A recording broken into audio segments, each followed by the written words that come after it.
to God, to look up to God.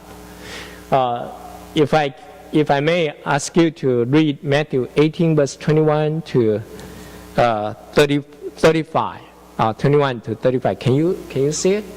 Is that clear enough? Okay. Do you mind read it together? Okay. Ready? Let's go. Then Peter came up and said to him, Lord, how often will my brothers sin against me and I forgive them? As many as 7 times. Jesus said to him, I do not say to you 7 times, but 70 times 7.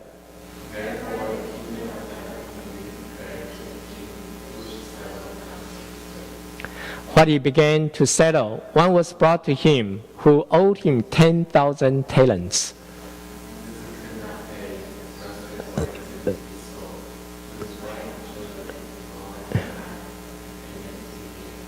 So the servant fell on his knees, imploring him, have patience with me, and I will pay you everything.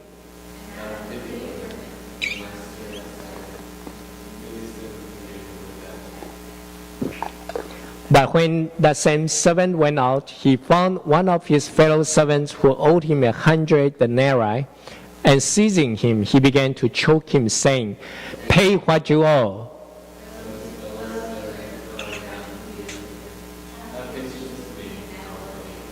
He refused and went and put him in prison until he should pay the debt.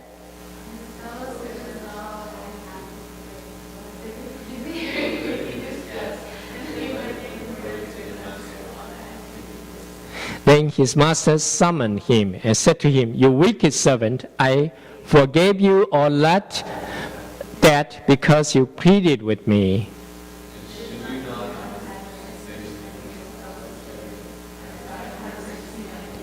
And in anger his master delivered him to the jailers until he should pay all his debt.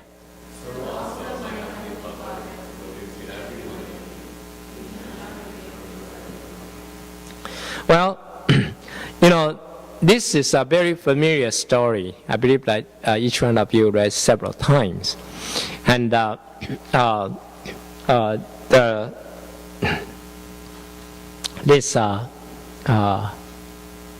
if you go to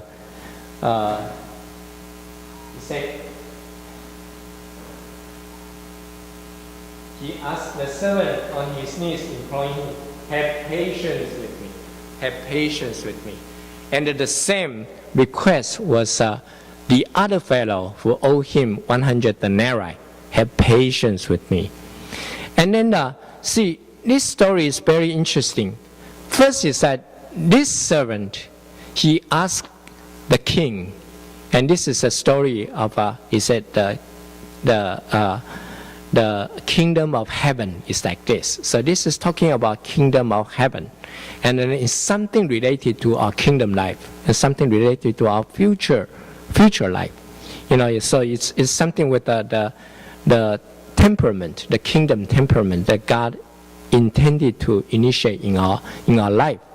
And this guy, he owed the king, in this case, basically very clearly, he owed God, what? 10,000 talents. And the talents, on this jar, this is a Greek amphora. And then they fill the water, the mass of the water, consider 1 talent. And a talent of silver is basically it's equal to 9 years wage of a laborer. A laborer is 9 years of wage. And so this guy, I don't know how can he owe his king 90,000 years of wage. I don't know whether he went to Las Vegas or did something. Just he owed his king so much. And then he asked the king, say, please have patience with me. The king said, well, what kind of patience are you asking for? How long is your life? You ask me to have patience with you so that you can pay for this. The king said, well, I just simply forgive all your debt. And then he went out and saw his fellow servant, owed him 100 denarii. 1 denarii if you see the next picture, this is a denarii of the silver coin minted in Roman Empire, and then I also started with a lot of silver and getting less and less silver content, and very similar to American quarter. And then and each denarii basically is a 1 day's wage for a regular laborer. Like you go to this time you go to the marketplace, a lot of amigos, they will be waiting there to be hired, and that's 1 denarii a day. Okay, and this fellow guy owed him 100 denarii, and he choked his neck. He said, "You better spit it out." He said, "I can't, please have patience on me." He said, "Then I'm going to put you in jail until you pay the full thing." Now, this guy owed him 100 days of wage, and he want to choke him. And the king forgive him 90,000 years of wage. So as I was thinking of the story, it is like, if this fellow guy owe him $1, then the king he actually owed the king $328,000.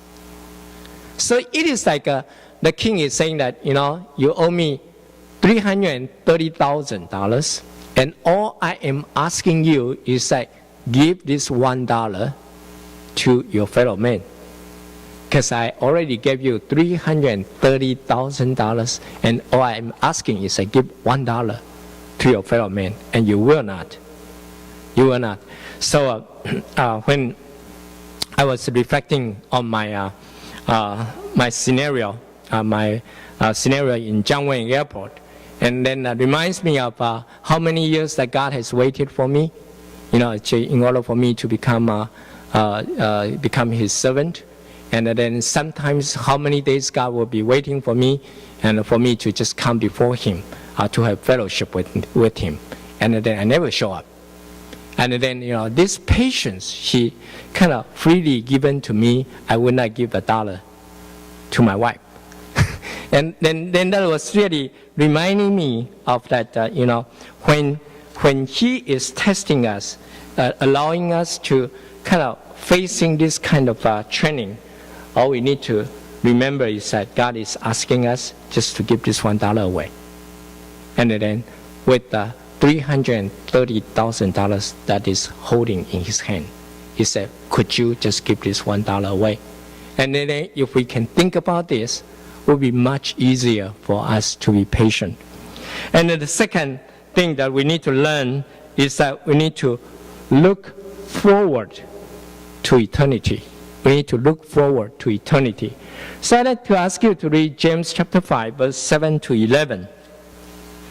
James chapter 5, verse 7 to 11. Okay, can you read it together with me? Ready? Go. Be patient, therefore, brothers, until the coming of the Lord. See how the farmer waits for the precious fruit of the earth, being patient about it until you receive the early and late rains. You also be patient. Establish your hearts, for the coming of the Lord is at hand. Do not grumble against one another, brothers, so that you may not be judged. Behold, the judge is standing at the door. As an example of suffering and patience, brothers, take the prophets who spoke in the name of the Lord. Behold, we consider those blessed who remain steadfast. You have heard of the steadfastness of Job, and you have seen the purpose of the Lord, how the Lord is compassionate and merciful. And here is talk about the farmers are very patient. Farmers are macrothumia, very patient. And then because after he planted the seed, he patiently waiting for the spring rain, waiting for the autumn rain, and after the rains, then he will have a fruit, a very nicely tasty fruit, of whatever he planted. And he said, the patience will bring in fruit.